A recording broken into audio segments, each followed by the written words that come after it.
तो तेजस्वी यादव ने 35 दलों को यह पत्र लिखा है। यह चिट्ठी देख रहे हैं आप आपकी स्क्रीन पर। यह चिट्ठी बहुत बड़ा सियासी खेल है।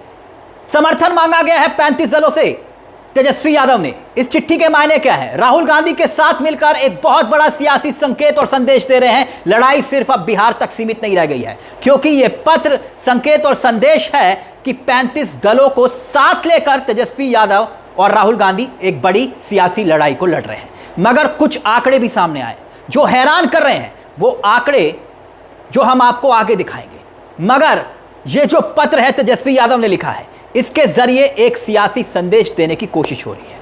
और यह चिट्ठी देश की सियासत की सूरत को भी बदल सकता है। यह क्यों कहा जा रहा है? क्योंकि जानते हैं आप, इस पत्र की, इस चिट्ठी की तेजस्वी यादव ने, क्योंकि जो लिखा है वो तो हम आपको दिखाएंगे, लेकिन इसकी पटकथा कैसे तैयार हुई? क्योंकि यह महज आरोप नहीं है। आरोप तो यह है कि बीजेपी के इशारे पर लोकतंत्र पर हमले की साजिश रची जा रही है। बात यही खत्म नहीं हो रही। अब इससे आगे जो कहा जा रहा है वो बहुत बड़ी बात है जो तेजस्वी यादव कह रहे हैं। और हो सकता है कि तेजस्वी यादव का यह पत्र, यह चिट्ठी विपक्ष के नेताओं के साथ साथ सत्ता पक्ष यानी कि मोदी सरकार को समर्थन दे रही पार्टियों में भी खलबली मचा दे। तो इस चिट्ठी में है क्या ऐसा? इस पत्र में है क्या और इसके पीछे की पटकथा क्या है? पहले वो समझिए, क्योंकि चिट्ठी तेजस्वी यादव ने जरूर लिखी है, मगर माना जा रहा है कि इसके पीछे राहुल गांधी का दिमाग है। दरअसल हुआ ये कि जैसे कि आप जानते हैं कि इस वक्त बिहार में SIR के मामले पर कितना जबरदस्त विरोध चल रहा है। रोज नए नए खुलासे हो रहे हैं, सवाल खड़े हो रहे हैं। मगर याद कीजिए 9 जुलाई को क्या हुआ था। यह वो तारीख थी जब पटना की सड़कों पर राहुल गांधी और तेजस्वी यादव एक साथ उतरे थे और महागठबंधन के सभी बड़े नेता राहुल गांधी के साथ विरोध प्रदर्शन में शामिल थे। तेजस्वी यादव उसको लीड कर रहे थे। राहुल गांधी जिला मुख्यालयों पर, हर जिला मुख्यालयों पर विरोध प्रदर्शन हुआ था, चक्का जाम हुआ था। समूचा विपक्ष एकजुट दिखाई दे रहा था। तब पटना की सड़कों पर राहुल गांधी और तेजस्वी यादव जब दोनों उतरे थे, हल्ला बोल किया था, तभी वो इस मुद्दे की तासीर को समझ गए थे। क्योंकि चुनाव आयोग के साथ साथ वो बीजेपी को निशाने पर ले रहे थे। जबरदस्त भीड़ थी, याद करिए वो तस्वीरें। तभी से ही राहुल गांधी और तेजस्वी यादव ने यह तय कर लिया था कि इस मुद्दे को अब छोड़ना नहीं है, इसे सिर्फ बिहार तक नहीं बल्कि देशव्यापी बनाना है, राष्ट्रव्यापी। अब हुआ यह कि यह जो चिट्ठी लिखी गई है तेजस्वी यादव के द्वारा, जो आप देख रहे हैं, उसे आप ध्यान से देखिए, क्योंकि इसके आगे एक और कहानी है। तेजस्वी यादव होमवर्क के साथ अपनी बात को रख रहे हैं। इस बार जो वो आंकड़े रख रहे हैं उसको जरा ध्यान से सुनिएगा। एक एक आंकड़ा बहुत महत्वपूर्ण है, क्योंकि तेजस्वी यादव ये कह रहे हैं कि बिहार में कुल 7 करोड़ 90 लाख वोटर हैं। कितने? 7 करोड़ 90 लाख वोटर। अब कल्पना कीजिए कि बिहार में बीजेपी के निर्देश पर वो कहते हैं कि अगर कम से कम 1% वोटरों को भी छाड़ दिया जाता है। कौन कह रहा है? तेजस्वी कह रहे हैं कि लगभग 7,90,000 वोटरों के नाम कटेंगे।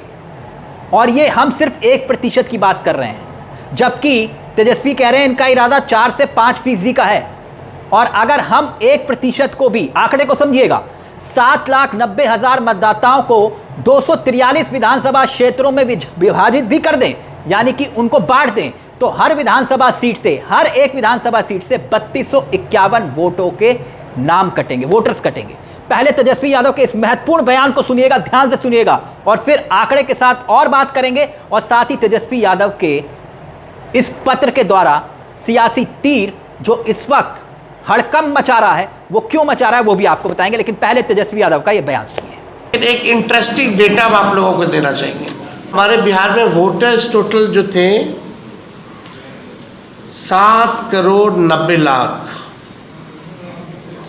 अगर हम अज्यूम करते हैं कि 1% भी अगर हमारा वोटर छूट जाए और डॉक्यूमेंट ना दे पाए, सत्यापित ना हो पाए, तो क्या फर्क पड़ेगा? 1% अगर आप निकालिएगा 7 करोड़ 90 लाख का, तो टोटल 243 सीट्स में ये बन जाते हैं 7,90,000 वोटर्स। यानी इनका अगर वोट कट गया, 1% हम मिनिमम लेके चल रहे, तो यानी आप समझिए कि 7,90,000 वोटर को अगर 243 सीट्स में अगर बांट दें, तो एक विधानसभा में 3,251 वोटर्स का नाम कटेगा। टोटल बूथ वाइज अगर हम कहें यानी बिहार में टोटल बूथ थे 77,895। यानी अगर 7,90,000 को एवरेज अगर 10 वोट कम करें तो 10 वोटर आपको लगेंगे कि बहुत कम है, हर बूथ पे 10 वोटर बहुत कम है, नाम निम्न का कटा। लेकिन पूरे विधानसभा में लगभग 320 वोट बूथ जो है मिनिमम होते हैं। अगर 320 बूथ से अगर हम लोग जोड़ेंगे 10 वोटर, यानी हर बूथ पे 10 वोटर का नाम कट गया, टोटल 320 बूथ का, तो ये संख्या हो जाती है 3200। ये वही है गरीब लोग हैं जिनका वोटर लिस्ट से बाहर जाएगा, जो कमाने बाहर गया है, जो वापस नहीं आ पाएगा। यानी तेजस्वी यादव ये कह रहे हैं कि बिहार में कुल 77,895 पोलिंग बूथ हैं। कितने?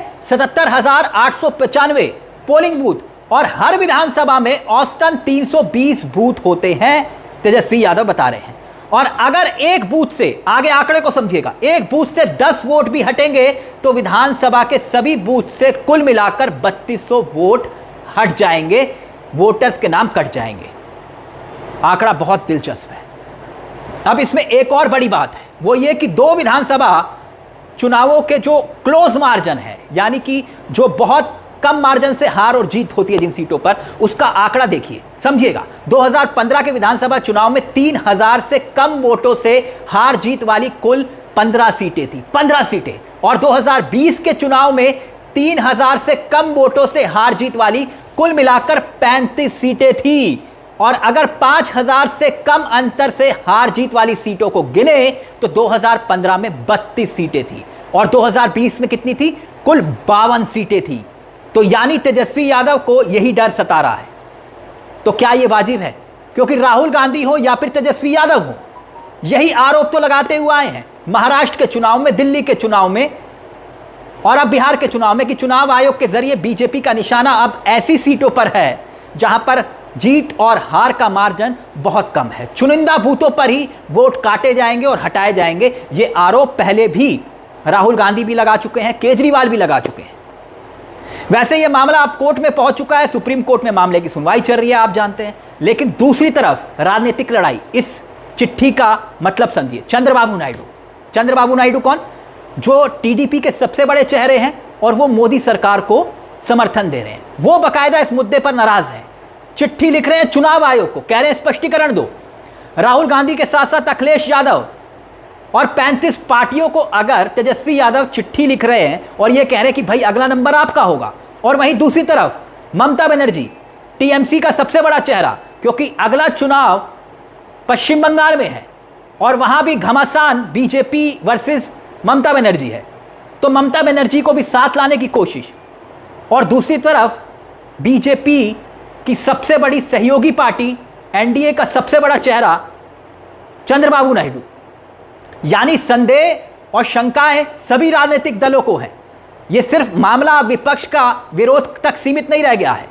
महाराष्ट्र चुनाव को याद करिए क्या हुआ, दिल्ली के चुनाव को याद करिए क्या हुआ। दिल्ली के चुनाव में तो अरविंद केजरीवाल ने खुलकर यह आरोप लगाए।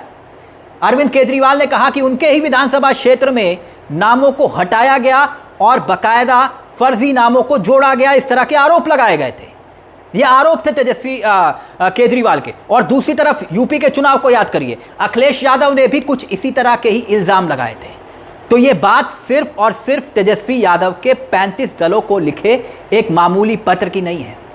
दरअसल ये मुद्दा राष्ट्रव्यापी बनाने की पूरी कोशिश राहुल गांधी कर चुके हैं, और वैसे भी संसद के भीतर और बाहर दोनों तरफ ये मुद्दा भी गूंजने वाला है, ये भी तय है। और आंकड़ों के साथ जिस तरह से तेजस्वी यादव बता रहे हैं कि क्लोज मार्जिन वाली सीटों पर ये टारगेट कर रहे हैं, तो ये एक बहुत गंभीर आरोप है। इस मुद्दे को लेकर आपको क्या लगता है, आपकी क्या राय है? इस पर अपनी राय हमें कमेंट बॉक्स में दोस्तों जरूर बताइएगा। मुझे तिलक चावला को दीजिए इजाजत, लेकिन चलते चलते एक दरख्वास्त, हमारे इस चैनल को सब्सक्राइब करना मत भूलिएगा, क्योंकि ये मंच आप ही का मंच है जहां हम सिर्फ खबर नहीं दिखाते बल्कि खबर के पीछे की खबर बताते हैं। नमस्कार, जय हिंद, जय भारत।